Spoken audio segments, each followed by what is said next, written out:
دوستان گرامی، خداوند از میان پیامبران محمد صلی الله علیه و سلم را، از میان کتابها قرآن را، از شهرها مکه را، از کوهها کوه طور را، از چشمه‌ها چشمه زمزم را، از شبها شب قدر را، از میان روزهای هفته روز جمعه را و از میان همه روزهای سال دهه ذوالحجه را فضیلت و برتری بخشیده است.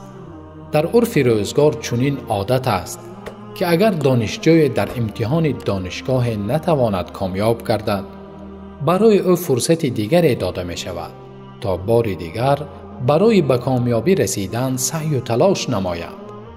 خداوند یکتا نیز پس از رفتن رمضان، بعد سپری شدن آن فرصت‌های طلایی، برای به دست آوردن اجر و ثواب باز به بندگانش 10 روز اول ذوالحجه را فضل و برتری بخشیده در اختیار آنان گذاشته است.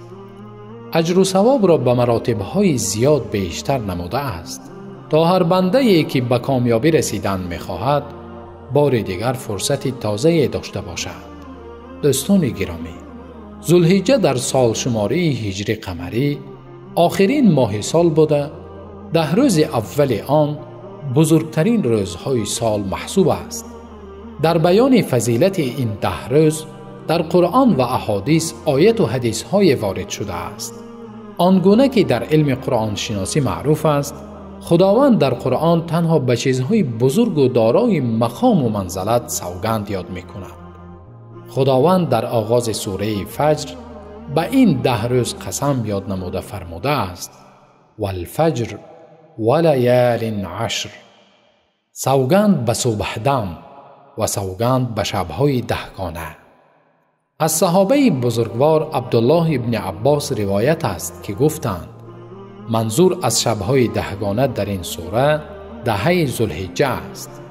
امام بخاری نیز از عبدالله ابن عباس رضی الله عنه روایت کرده که فرستاده خداوند صلی الله علیه و سلم فرمودند: ما من ایام العمل الصالح فيها احب الى الله من هذه الايام، یعنی ایام العشر.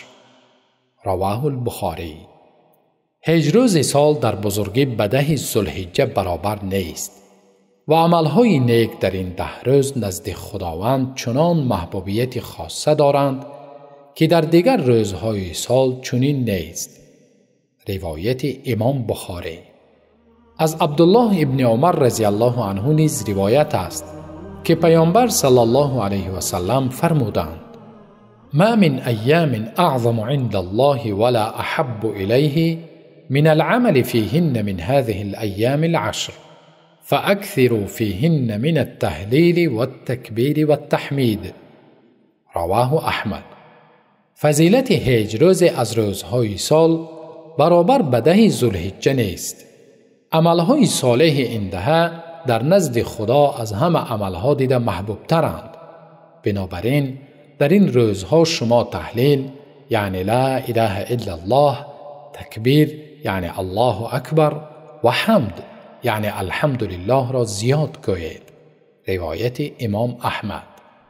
شخص مسلمان در این روزهای پرفضیلت میباید سر اول از معصیت و گناه توبه نموده، علاوه بر ذکر و تسبیح ها را گفتن اینچنین بسا شایسته است که با عبادتهای از قبیل روزه‌داری، خیر و صدقه کردن، تلاوت قرآن، دستیاری دراز نمودن بر محتاجان، عیادت کردن بیماران، زیارت خویشان و غیره مشغول شود، با امید قبول طاعت و عبادتهایتان تا نوارهای آینده خدا یار و مددگارتان باد. دوستان گرامی،